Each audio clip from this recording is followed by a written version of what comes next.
Très bien. Bon, merci beaucoup. Bon, alors déjà, je suis très heureux et très honoré pour cette invitation et la possibilité de parler ici. Je suis aussi un peu intimidé parce que, comme vous pouvez le voir avec les sujets dont je vais parler, je ne suis pas le premier à parler des équations d'Hamilton-Jacobi dans cette salle. Donc j'espère que je ne vais pas dire trop de bêtises. Donc je vais... Très bien, très bien, très bien. Donc il s'agit de travaux déjà, je vais partager ma responsabilité avec des collaborateurs bien plus intelligents que moi. Et donc en particulier, c'est des travaux avec François Delarue qui est à l'Université Côte d'Azur, Joe Jackson qui est à Chicago, Ben Seeger qui est maintenant en Caroline, et puis Alekos qui est à Padoue et Mathia qui est postdoc à Nice.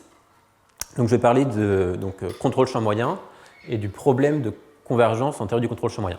Donc, je vais expliquer un peu tout ça, et notamment le lien avec les équations d'Hamilton-Jacobi sur l'espace de probabilité. Donc déjà, pour commencer, de quoi s'agit-il? Donc, on va regarder des problèmes de contrôle stochastique pour des grandes populations d'agents rationnels en interaction. Donc ces problèmes ils sont complexes du fait de la multiplicité des interactions à prendre en compte entre les différentes particules et des différents éléments du système, entre les corrélations qu'il y a dans le système. Et donc l'idée, ça va être d'espérer simplifier l'étude de ces problèmes complexes en gardant une forme de limite quand le nombre de particules tend vers l'infini. On espère pouvoir retrouver en fait plus d'indépendance et du coup pouvoir caractériser le système par la dynamique d'une particule typique et de son milieu. Donc le contexte scientifique, c'est celui des théories champs moyens en physique statistique, en probabilité, et évidemment de la théorie des jeux à champs moyens, qui a été développée en particulier dans cette salle. Donc les objectifs principaux, c'est déjà de comprendre un peu le problème limite. Donc ça va être un problème de contrôle optimal qui va être posé sur l'espace des mesures de probabilité, puisque l'état du système va être décrit naturellement par une mesure de probabilité qui décrira la densité de la population. Donc qui va être comprendre les équations d'Hamilton-Jacobi associées. Et puis après, des problèmes propres à cette modélisation champ moyen qui sont le but, c'est de comprendre justement ces limites, donc le lien entre le problème avec un nombre fini de particules et le problème limite avec un nombre infini de particules. Donc là, deux exemples d'application. Donc déjà ici, vous avez un problème de chargement optimal de voitures électriques. Et donc il se trouve que si vous avez des voitures électriques, il y a le problème de les charger de façon efficace et compliqué. Donc en fait, maintenant il y a des bornes qui permettent de soit donner de l'électricité aux voitures, soit leur en prendre. Et du coup, ça devient un problème très complexe parce qu'on ne peut pas donner en même temps de l'énergie à toutes les voitures. Donc parfois, on doit leur prendre. Bon, donc du coup, il y a des gens chez EDF, par exemple, qui regardent ce type de problème avec des approches champ moyen pour essayer de voir si justement on peut essayer de trouver des stratégies efficaces en regardant un continuum de voitures un peu indépendantes plutôt qu'un système très complexe avec là des centaines de voitures qui interagissent. Un autre type d'application, c'est plutôt lié à la théorie de l'apprentissage, où là, le problème de contrôle optimal, ça va être de contrôler la dynamique des features. Donc on va regarder dans une tâche de régression, par exemple, en apprentissage profond, on va regarder la dynamique des features le long des couches de notre réseau de neurones. Ça va faire un problème de contrôle optimal et comprendre les vitesses de convergence de type champ moyen, ça va être comprendre des heures de généralisation, donc à quel point je gagne à entraîner mon réseau avec 10 000 images plutôt qu'avec 100 images ou 1 million d'images. La mesure, dans ce cas-là, elle est portée sur les neurones. Eh bien, on peut soit on peut voir la mesure comme étant pour chaque neurone, je me donne une mesure de proba qui va décrire la statistique des paramètres. Soit je regarde vraiment juste la dynamique de la mesure empirique des images qui évoluent, et soit je peux même faire les deux en même temps et avoir une mesure pour les paramètres et une mesure pour les images. Donc les deux régimes asymptotiques ont du sens en termes d'approximation champ moyen. Bon, donc mathématiquement, à quoi ça ressemble? Ici, on va regarder, et donc je ne prétends pas que ça correspond exactement aux exemples que j'ai motivés, mais la formulation qu'on va regarder, c'est la suivante. Donc on va regarder un problème de contrôle optimal pour une équation en dérivée partielle stochastique de type Fokker-Planck. Donc dans cette équation, vous pouvez voir que... Alors, je ne sais pas si j'arrive à faire ça. Bon. Donc j'ai une équation qui va faire apparaître plusieurs termes de second ordre qui vont correspondre à du bruit. Donc c'est très similaire à ce qui a été vu ce matin. Sauf que là, c'est bien une mesure de probabilité. Donc cette mesure de probabilité, elle décrit l'état de la population qui peut être aléatoire du fait de ce bruit là, oméga W qui est un bruit commun. Ce bruit il rencontre des corrélations entre les dynamiques individuelles des agents.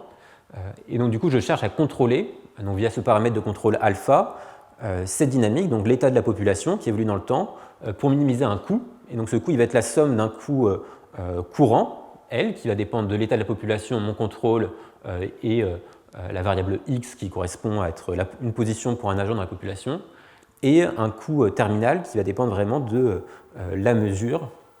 Donc il y a une fonction un peu générique, mais a priori un peu générale, définie sur l'espace d'éléments de probabilité.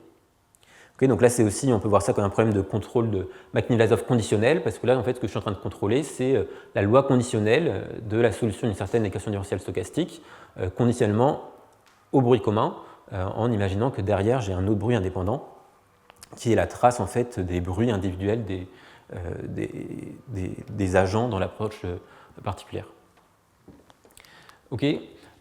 Donc ces problèmes, ils génèrent pas mal d'intérêt en ce moment, notamment parce qu'ils sont très liés à l'étude d'équation Hamilton-Jacobi sur l'espace d'éléments de probabilité, parce que cette équation Hamilton-Jacobi, là qui fait un peu peur, mais je reviendrai là-dessus après pour expliquer un peu les différents termes, c'est formellement l'équation qui va être satisfaite par la fonction valeur du problème, donc le minimum comme fonction de l'instant initial et de la distribution initiale des particules, au moins formellement, ou en tout cas dans un sens faible, ça va être solution au sens des viscosités d'une équation Newton-Jacobi, donc cette équation qui va être avec un terme non linéaire qui vient du fait qu'on a un problème d'optimisation, et plusieurs termes du second ordre qui viennent des différentes structures de bruit auxquelles font face les éléments de la population.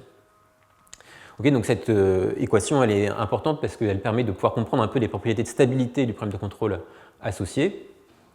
Et formellement, si on la résout, on a aussi, par un argument de vérification, ça donne aussi quelle est la stratégie optimale à adopter selon l'état de la population. Et donc, je reviendrai là-dessus plus tard, mais c'est quelque chose qui génère pas mal d'activités en ce moment. Et ici, ce qui m'intéressait plus, c'est le lien entre le problème avec un nombre fini de particules et le problème limite. Et donc, le problème avec un nombre fini de particules, il est décrit de la façon suivante. Donc là, je vais avoir n d'agents, particules, joueurs, dont les dynamiques vont être décrites par des équations différentielles stochastiques. Chacune de ces équations va être dirigée par un bruit indépendant, donc c'est mon BI ici, et le bruit commun.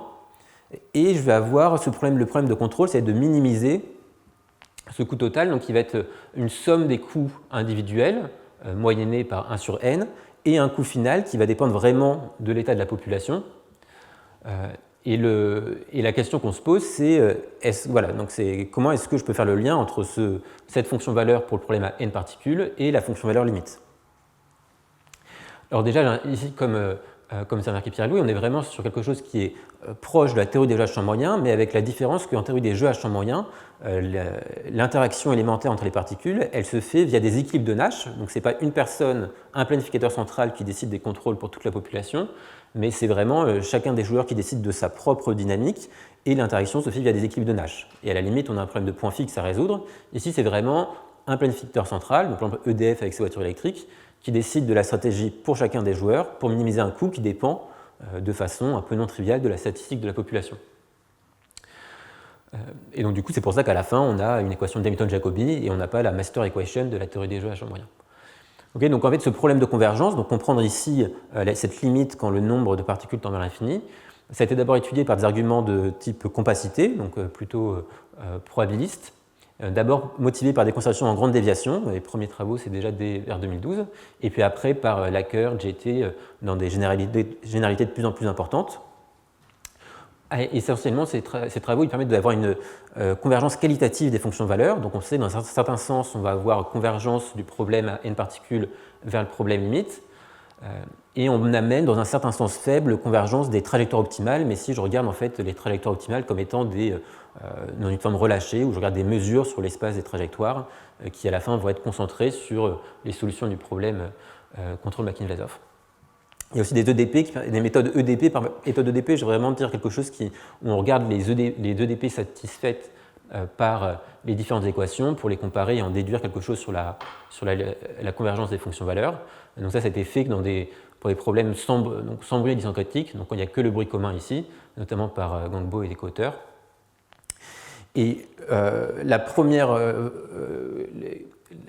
fois, on a commencé à essayer de chercher des vitesses de convergence. Donc le but, c'est vraiment de quantifier un peu à quelle vitesse on a convergence des fonctions valeurs. Donc ça a commencé avec un travail avec Cardellaghe, donc Joe Jackson encore une fois, et Takis Ouganiadis. Encore une fois, cette recherche de vitesse de convergence, elle est importante, notamment quand on a en tête les applications. Et ce qui va être important, c'est la dépendance de cette vitesse en fait, par rapport à la dimension ambiante, par exemple. C'est quelque chose, si vous pensez à un problème d'apprentissage, si la dimension c'est celle des images, ça peut être extrêmement important. Et donc du coup, on va essayer de trouver finement quelles sont les vitesses de convergence dans cette approximation champ moyen.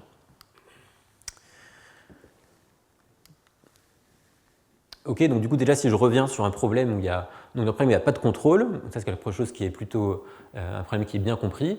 Donc je prends une interaction ici, un drift B qui est régulier, et je regarde juste un peu donc, la convergence des mesures empiriques de mon système vers la solution de l'équation de Lakin-Vlasov. Ici ce qu'on sait c'est que si on regarde les fluctuations entre la mesure empirique et la mesure limite par rapport à des métriques de type Wasserstein, à ce moment-là, on va avoir en fait des vitesses de convergence qui vont dépendre de la dimension et qui vont être de l'ordre de 1 sur D. Et d'ailleurs, c'est assez proche de choses dont Michael Goldman a parlé la semaine dernière. Donc, si je mesure les fluctuations avec des métriques type Wasserstein, je vois une dépendance par rapport à la dimension.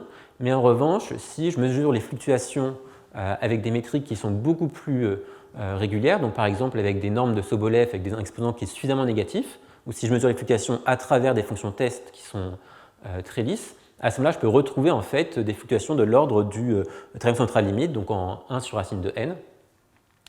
Et donc ici, en fait, la façon dont on voit les fluctuations, elle va en fait apparaître dans la régularité qu'on va essayer de trouver pour la fonction valeur, parce que c'est ça qui va dicter un peu les vitesses de convergence. Ok, donc ici, je vais d'abord, avant de rentrer un peu dans le détail de l'approche qu'on propose pour ce problème de convergence, j'ai envie d'insister sur des points particuliers qui sont en fait très bien connus depuis très longtemps, mais qui vont donner aussi une idée en fait, de ce qu'on peut espérer comme résultat, et aussi qui vont nous donner un certain nombre d'idées de preuves pour pouvoir montrer les résultats plus compliqués. Excuse-moi de t'interrompre un instant, parce qu'il y a un peu une ambiguïté, si tu passes la page d'avant, et ça rejoindra une question que je te poserai après, lorsqu'on parlera des équations. C'est quand on dit mesure empirique, il y a plusieurs mesures empiriques là-dedans, suivant les hypothèses que l'on fait sur les conditions initiales de l'évolution du système stochastique. Donc l'immense majorité dans des cadres stochastiques des contributions sont de ce type-là. C'est-à-dire qu'on a probabilisé les conditions initiales du système de manière IID, avec une loi mu0 que l'on va retrouver évidemment comme condition initiale du système. Ouais. Mais d'une certaine manière, la vraie mesure empirique, c'est-à-dire je prends des points dont la mesure empirique tend vers mu0, ils ne sont pas IID, ils ne sont pas aléatoires, c'est une mesure empirique. La mesure empirique devient la mesure empirique du processus, et comme il y a une loi des grands nombres qui est cachée derrière, on s'attend à avoir la même limite. Mais c'est beaucoup plus difficile dans les cas réguliers.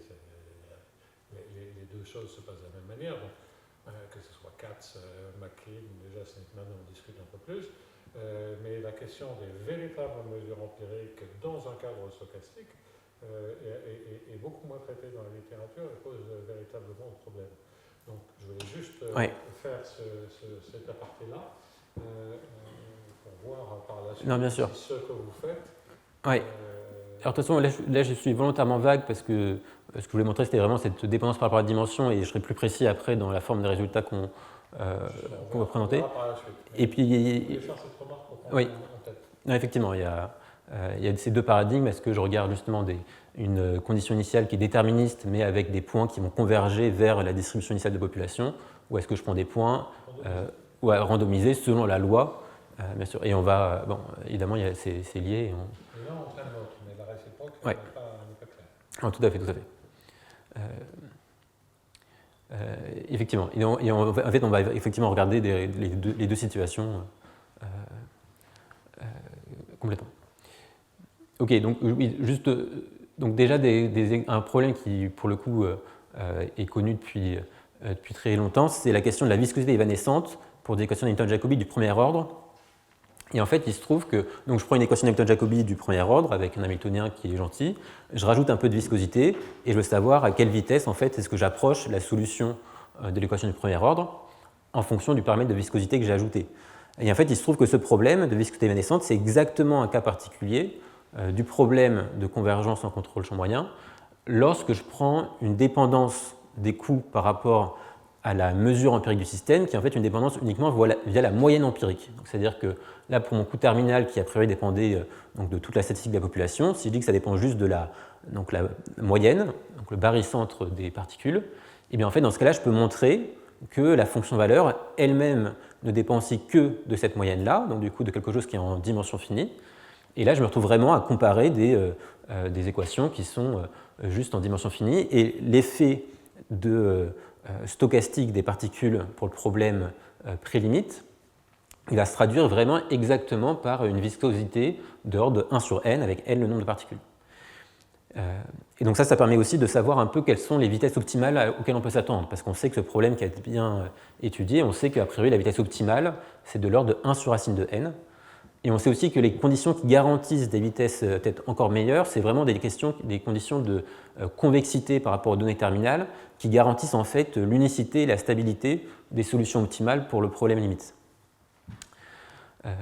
Et juste cet exemple-là aussi, il montre que, par exemple, comme la fonction valeur en fait, du problème limite, elle va se retrouver ici être juste une fonction, donc solution de viscosité d'une équation de Newton-Jacobi de premier ordre évaluée en la position moyenne. Ça me dit aussi que même si les données sont extrêmement lisses pour l'équation de Newton-Jacobi sur Wasserstein, je peux me retrouver à avoir des solutions qui sont au mieux des solutions de viscosité, donc qui peuvent développer des singularités en temps fini, et donc qui vont être au mieux Lipschitz semi-concave. Donc ça me dit aussi que toute velléité d'une théorie générale de régularité pour l'équation de Newton-Jacobi, de toute façon, un cas particulier doit être l'équation de Newton-Jacobi du premier ordre. Donc un autre exemple peut-être encore plus trivial par rapport au problème de convergence, c'est dans le cas où j'ai des interactions qui sont linéaires, au sens où là vraiment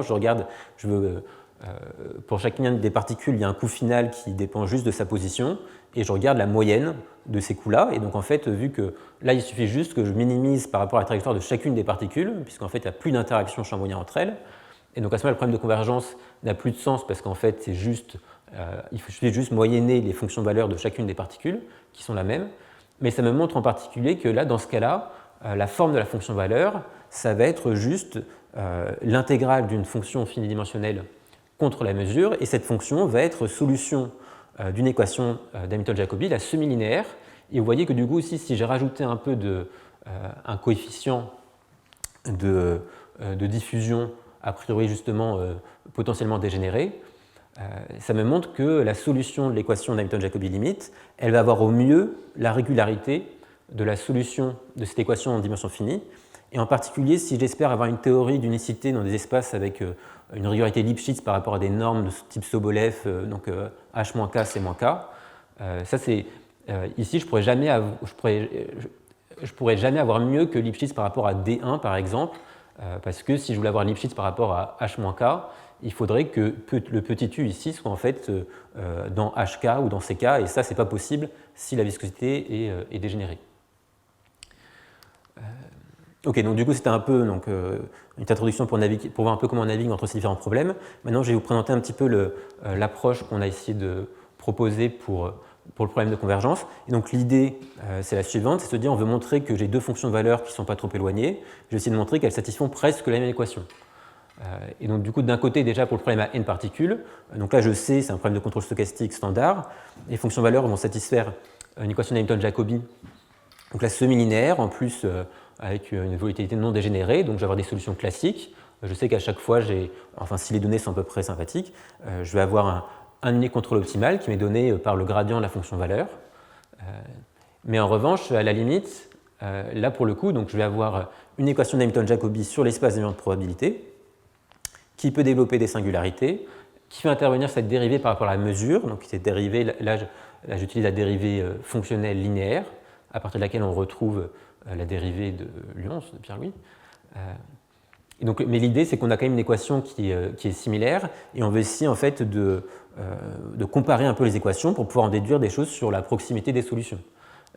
Avec l'approche, elle est directement inspirée du problème de convergence en théorie des jeux à champ moyen, où on résout la master equation, donc l'équation maîtresse, pour pouvoir après, en la projetant en dimension finie, retrouver la convergence en fait des équilibres de Nash en dimension finie vers la solution de la master equation. Ok, donc du coup, effectivement, vu qu'on regarde des fonctions définies sur l'espace des mesures de probabilité, on a besoin d'avoir un calcul différentiel adéquat pour faire ce genre de choses. Donc là, ici, j'utilise la dérivée linéaire. Donc c'est ce qui s'obtient quand je vois l'espace des mesures de probabilité comme en fait un sous-espace de l'espace des mesures finies, donc un espace vectoriel, et que je fais une interpolation linéaire entre les mesures. Donc ça me demande d'avoir une condition de normalisation parce que j'ai quelque chose à un élément près. Et donc par exemple ici, vous pouvez voir que si je prends une fonction qui est juste linéaire par rapport à la loi, donc la dérivée linéaire, ça va être juste ce qui est à l'intérieur de l'intégrale, à une constante près. Et si je prends une fonction de la moyenne, et bien en fait la dérivée linéaire, ça vient être le gradient de la fonction en question. Donc ça me permet aussi de pouvoir avoir une règle de la chaîne, ou en tout cas voir si ma mesure elle suit une solution de type Fokker-Planck. Ça permet de voir comment est-ce que la fonction elle évolue le long du flot donné par cette équation. Et c'est comme ça qu'après je vais retrouver les EDP associés au problème de contrôle optimal. En particulier, et c'est pour ça va être important pour l'argument de projection que je vais monter juste après, cette dérivée au sens des mesures, et bien après je peux voir ce que ça donne quand je prends une fonction définie sur le plan des mesures de probabilité et que je l'évalue en des mesures empiriques. Je peux dériver par rapport aux différents points où sont placées mes masses de Dirac, et parce que là du coup j'ai plus qu'une fonction définie en dimension finie quand je regarde juste par rapport à la position des points. Et donc j'ai un dictionnaire en fait entre la dérivée juste donc, par rapport à la position des points et ma dérivée au sens des mesures de probabilité. Et donc on obtient comme ça en fait des formules qui sont un petit peu moches, mais ce qui compte ici c'est d'avoir les ordres de grandeur en termes de scaling pour voir quand il y a du 1 sur n, du n sur n carré qui apparaît, parce que c'est exactement ça qui va après apparaître dans les différentes équations qu'on va regarder. Okay, donc du coup, cet argument de projection, de se dire ok, je veux montrer que les équations ne sont pas très loin, du coup les solutions ne sont pas très loin, il peut se présenter de la façon suivante, c'est je prends la fonction valeur du problème limite, je suppose qu'elle est régulière, donc encore une fois, comme on l'a vu, a priori c'est pas vrai, mais à ce moment-là, je l'évalue en une mesure empirique, et j'essaye de voir l'équation que ça me donne, du coup, en dimension finie, et ce qu'on voit, c'est que ça donne exactement l'équation qu'on veut, l'équation satisfaite par les fonctions valeurs en dimension finie, à un terme d'erreur près. Ce terme d'erreur, il fait intervenir des dérivées secondes par rapport à la mesure, mais devant, il y a un facteur de 1 sur n qui va nous aider. Donc du coup, a priori, si tout était régulier, je pourrais juste faire un argument de comparaison en dimension finie, et je pourrais conclure directement que la différence des fonctions valeurs, elle est de l'ordre de 1 sur n, et ce 1 sur n, en fait, est optimal. Okay, donc on voit bien que le fait de les singularités de l'équation d'Hamilton-Jacobi limite, c'est ça qui va détériorer la vitesse de convergence. Mais si on avait, et d'ailleurs parfois on a une solution régulière, à ce moment-là, cet argument de projection, il donne directement la réponse au problème. Je tiens à préciser que la régularité de U, elle peut justement être obtenue en demandant des hypothèses de convexité qui sont liées à la monotonie de Lasry et Lyons en jeu à champ moyen, et c'est par exemple fait dans le livre sur la master equation de Cardellégay, Delarue, Lasry et Lyons.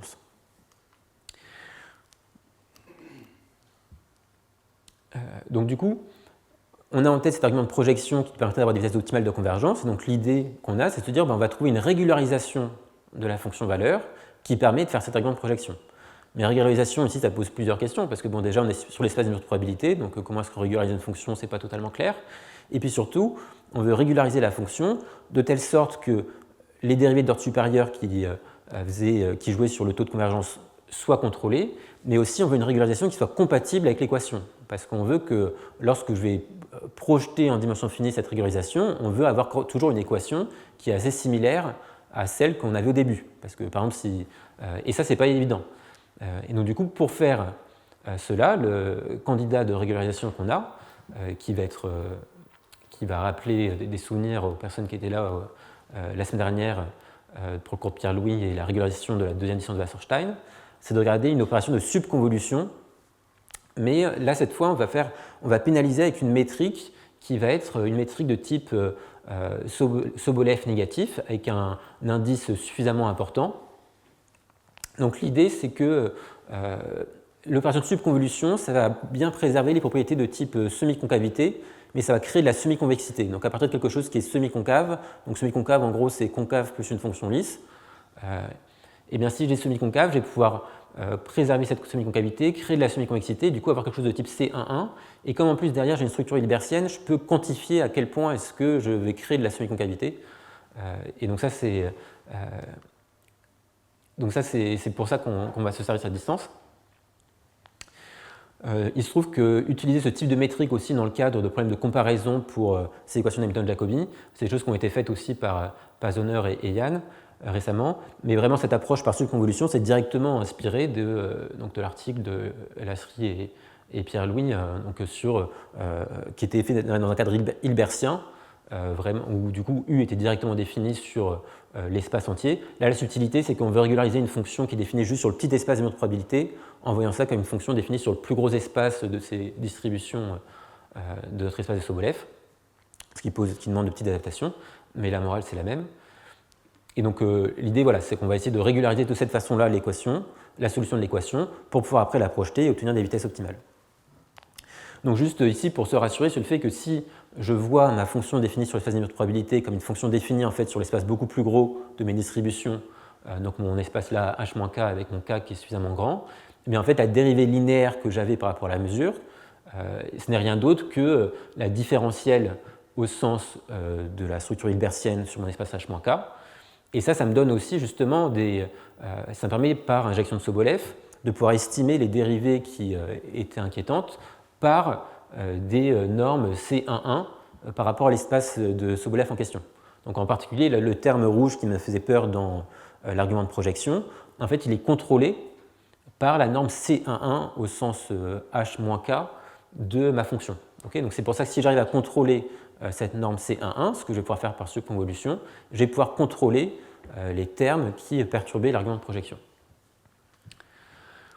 Okay, donc du coup, donc le cadre un peu dans lequel on se place pour énoncer ce résultat. Donc on va prendre justement un indice de régularisation qui est plus grand que d sur 2 plus 2 pour avoir les bonnes injections de Sobolev.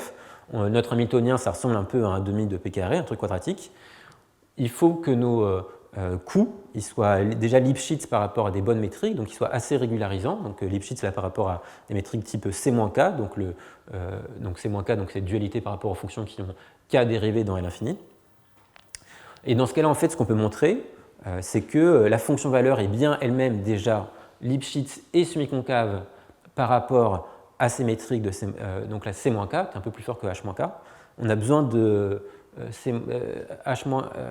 les dérivés de type L2, ça ne marche pas très bien avec Hamilton-Jacobi, mais du coup, en revanche, tout ce qui va être CK, ça va mieux marcher. Donc c'est pour ça qu'on a besoin ici d'un peu plus que H-K pour pouvoir faire passer ça dans les estimations sur Hamilton-Jacobi. Mais après, je fais quand même la subconvolution par rapport à H-K, donc K dérivé dans L2. Et là, pour la régularisation, ce qu'on arrive à obtenir, c'est que justement, on peut quantifier à quel point on est loin de la fonction initiale. On peut borner les dérivés d'ordre 2 de la mesure et de façon explicite. Et ça vient de la structure hilbertienne qu'il y a derrière. Et en fait, on arrive à montrer que la régularisée est presque au sens classique, parce qu'il y a juste la dérivée en temps qui potentiellement n'existe pas, mais sinon toutes les autres dérivées existent. Et on a bien une sous-solution de l'équation de Jacobi à une erreur qu'on peut quantifier.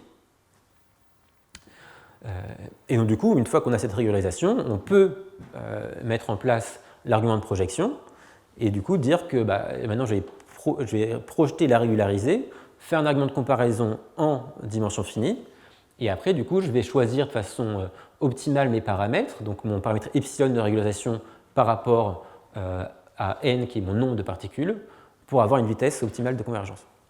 Et donc là, ce qu'on obtient, c'est que du coup, je peux contrôler comme ça la différence entre les fonctions valeurs par au-dessus, par quelque chose de l'ordre de 1 sur racine de n, ce qui est consistant avec les vitesses optimales pour le problème de la viscosité évanescente. Et il se trouve que de l'autre côté, on a quelque chose qui est plus, la linéarité est plus facile à démontrer parce qu'en fait, on donne le contrôle optimal dans la formulation champ moyen à toutes les particules et ça revient à un problème de limite champ moyen pour des systèmes de particules non contrôlés. Donc c'est plus facile de montrer qu'on a 1 sur n. Mais du coup, de cette façon-là, on arrive comme ça à des vitesses optimales, donc 1 sur racine de n d'un côté et 1 sur n de l'autre. Ok, donc du coup, quelques observations par rapport à ce résultat. Donc déjà, on a quand même dû partir du fait que la fonction valeur était déjà Lipschitz semi-concave par rapport à des métriques bien négatives, de type C-K, et ça repose sur les conditions d'optimalité. Et les conditions d'optimalité, en fait, c'est le système de la théorie des jeux à champ moyen de Lasry et Lyons.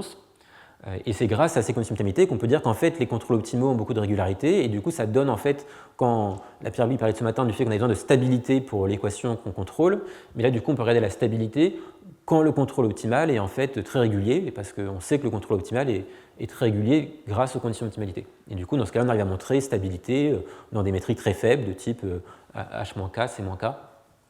Et c'est grâce à ça qu'on arrive à montrer que la fonction valeur, elle est bien Lipschitz semi-concave par rapport à ces métriques très faibles.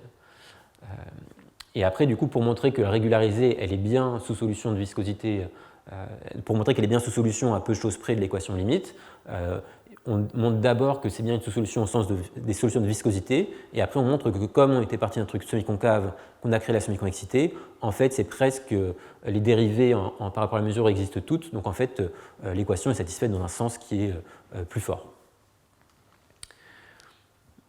Ok, donc après la question qu'on s'est posée, c'était en fait, quelle est l'influence du bruit qui dirige les particules sur ces vitesses de convergence.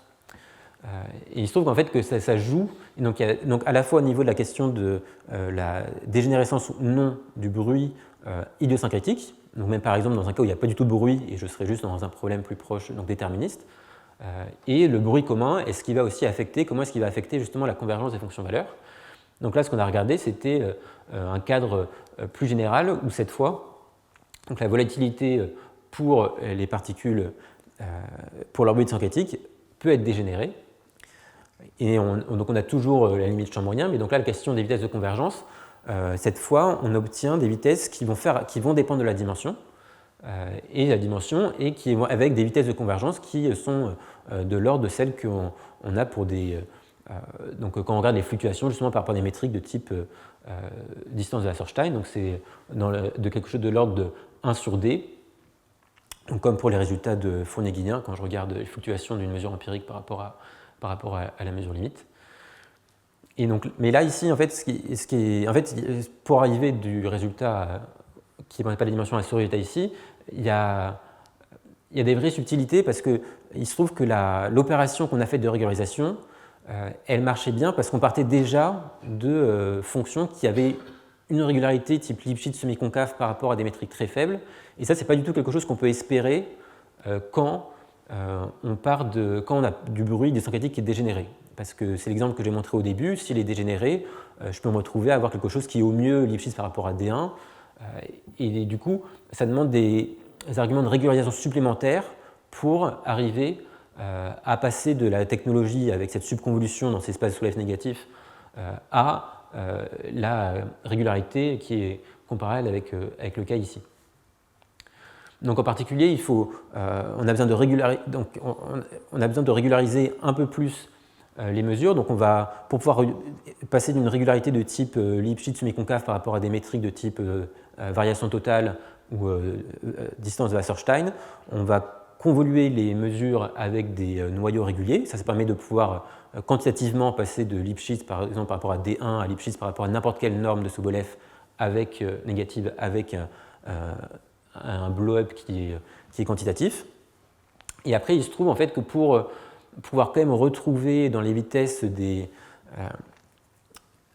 pour pouvoir retrouver des informations qui ne dépendent que de la régularité Lipschitz initiale et non pas de la régularité artificielle venue par la régularisation, on a besoin en fait de pouvoir se restreindre à des mesures qui ont un support qui est entier.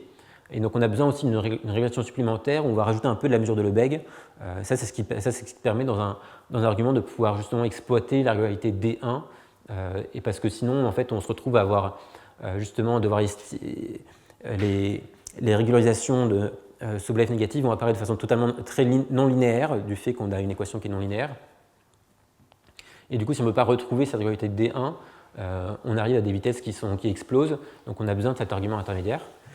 Et une autre idée ici qui permet de pouvoir traiter le bruit commun, c'est en fait de voir que dans l'équation d'Hamilton-Jacobi, les termes qui viennent justement de la présence du bruit commun, donc c'est là cette combinaison de dérivées secondes par rapport à la mesure, en fait, on peut voir ça comme juste un Laplacien finidimensionnel, en voyant que le bruit commun, ça va juste être un shift aléatoire en fait de la moyenne de la mesure.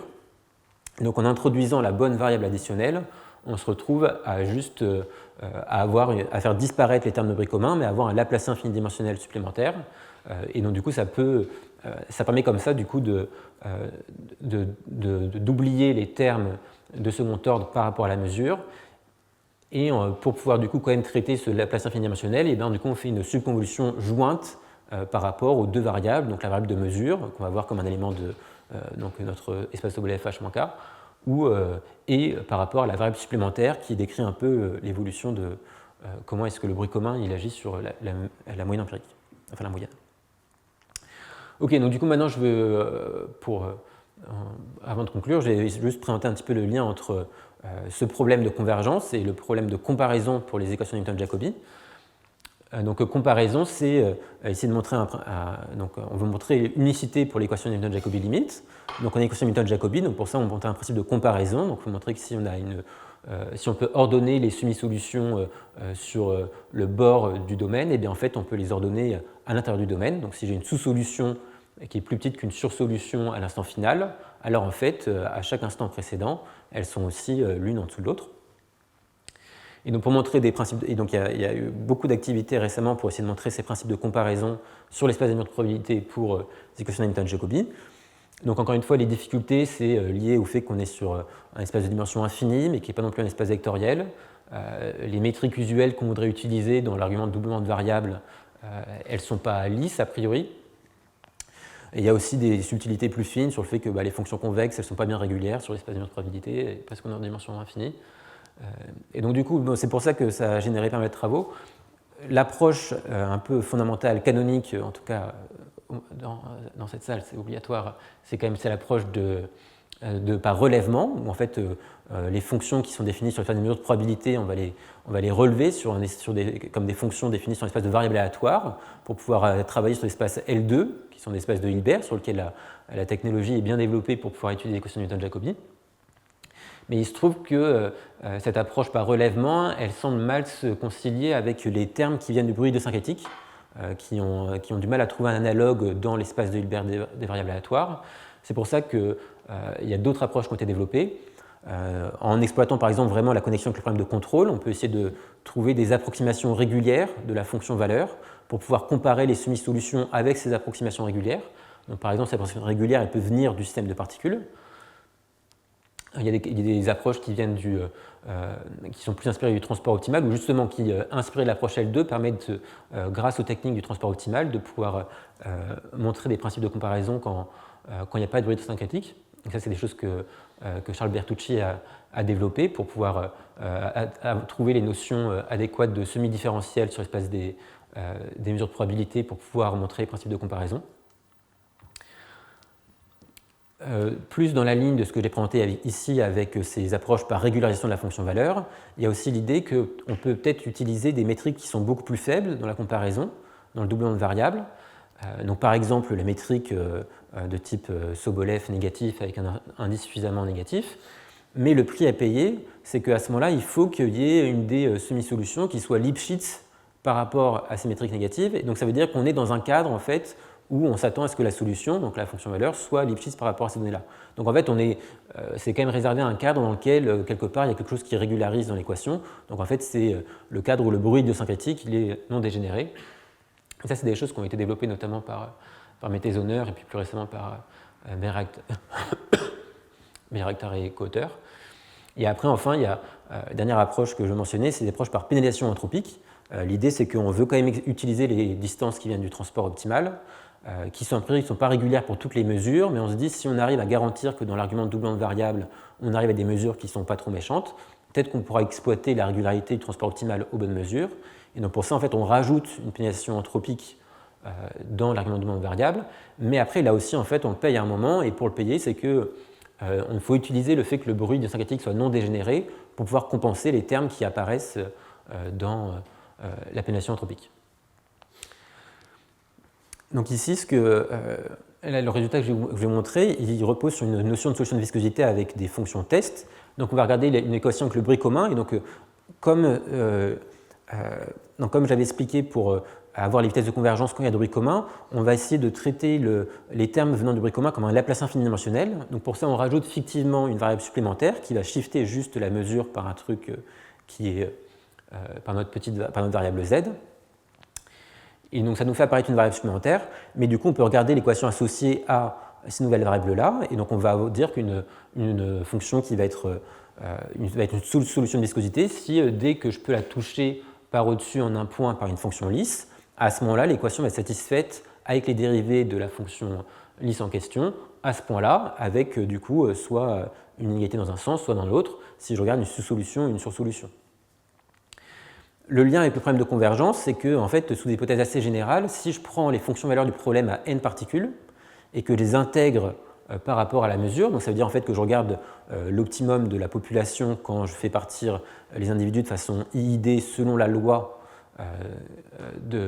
qui m'intéresse, et bien en fait à ce moment-là, on peut montrer assez facilement que les points limites obtenus par un argument de compacité par exemple de cette suite vont être solutions de viscosité de l'équation limite.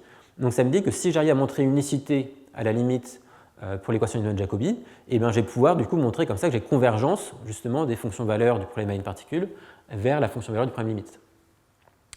Mais ça me dit aussi, en fait, je peux voir les choses dans l'autre sens et je peux utiliser en fait le fait que une fois intégrées de cette façon-là, les fonctions valeurs du problème à n particules me donnent une solution de viscosité à la limite pour en déduire l'existence de solutions de viscosité à la limite, dans des cas où a priori ce n'est pas forcément évident. Donc par exemple, ici ce qu'on avait regardé avec Joe Jackson et Ben Seeger, c'est dans le cas où l'hamiltonien du système, donc mon H qui apparaît dans les équations, n'est pas convexe et où du coup on n'a pas forcément une formulation variationnelle derrière.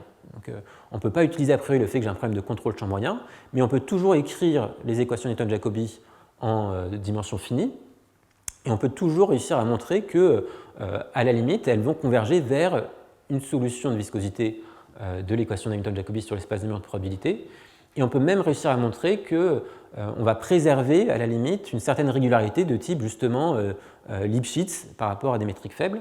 Et donc comme ça, on peut réussir à montrer l'existence, sous des bonnes conditions, de solutions de viscosité qui sont Lipschitz par rapport à ces métriques suffisamment faibles. Et donc du coup, après, on peut comme ça, si on arrive à montrer un principe de comparaison pour ces solutions de viscosité dans ce régime de régularité Lipschitz métrique de Sobolev, eh bien on peut comme ça montrer qu'en fait on a unicité à la limite et on a existence grâce à l'approximation au champ moyen. Et donc du coup là le théorème il se montre dans ce cadre-là, donc on était sur le tore, mais on prend des coûts champ moyen qui sont juste continus par rapport à la mesure. Je prends un hamiltonien qui est raisonnable, qui va être localement Lipschitz en x et en la variable de moment en p. Et dans ce cas-là, ce qu'on arrivait à montrer, c'est que justement, j'ai un principe de comparaison.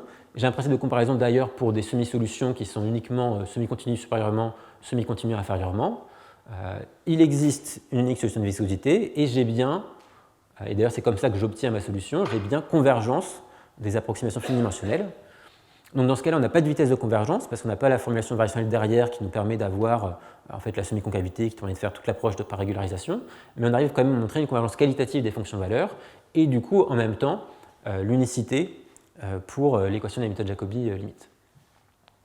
Ok, donc du coup, voilà, et vraiment j'insiste sur un point très important, c'est que toute cette approche ne marche que parce que le bruit qui est devant le bruit, la volatilité qui est devant le bruit individuel des particules est non dégénérée. Ça vraiment, on arrive à trouver de la régularité à la limite uniquement parce qu'on a cette non-dégénérescence. Et encore une fois, régularité ne veut pas dire qu'on a des dérivés. Hein. C'est vraiment par rapport à quelle métrique on va être Lipschitz. Et ça, vraiment, c'est essentiel dans cette approche. Ok, donc ça, c'est à peu près ce que je viens de dire. Donc on commence par on montre l'existence grâce aux approches finidimensionnelles. On montre la comparaison partielle quand l'une des semi-solutions est Lipschitz par rapport aux bonnes métriques, en suivant des choses qui ont été faites précédemment dans la littérature. Et après, du coup, comme ça, on peut montrer un principe de comparaison générale parce qu'on sait en fait qu'on pourra toujours trouver une solution au milieu qui aura la bonne régularité. Et en fait, après, on fait ça avec des données qui sont plutôt régulières parce qu'en fait, on a beaucoup de stabilité sur les notions de viscosité. Donc, si on approche un peu les données par des choses plus régulières, on va pouvoir en déduire le principe de comparaison dans un cadre plus général.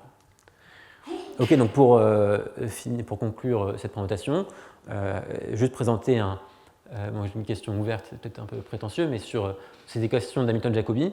Donc il y a beaucoup de choses qui... donc j'essaie de montrer, à mon sens, un peu quelle pourrait être la prochaine question. En tout cas, pour moi, ce serait la prochaine chose à essayer de comprendre. Donc en fait, toutes les approches que j'ai présentées jusqu'à présent, en fait, elles reposent d'une façon ou d'une autre sur le fait que le bruit des syncrétiques est non dégénéré, soit pour pouvoir préserver une certaine régularité Lipschitz par rapport aux bonnes métriques, soit pour pouvoir, dans un argument de pénalisation entropique, contrôler les termes qui viennent de l'entropie de la formation de Fischer. Mais en fait, on est à peu près, j'ai l'impression que pour le moment, on est encore à peu près incapable de traiter des cas où la volatilité est dégénérée. Et donc le cas le plus simple, j'ai l'impression, c'est de regarder juste en 2 dimensions.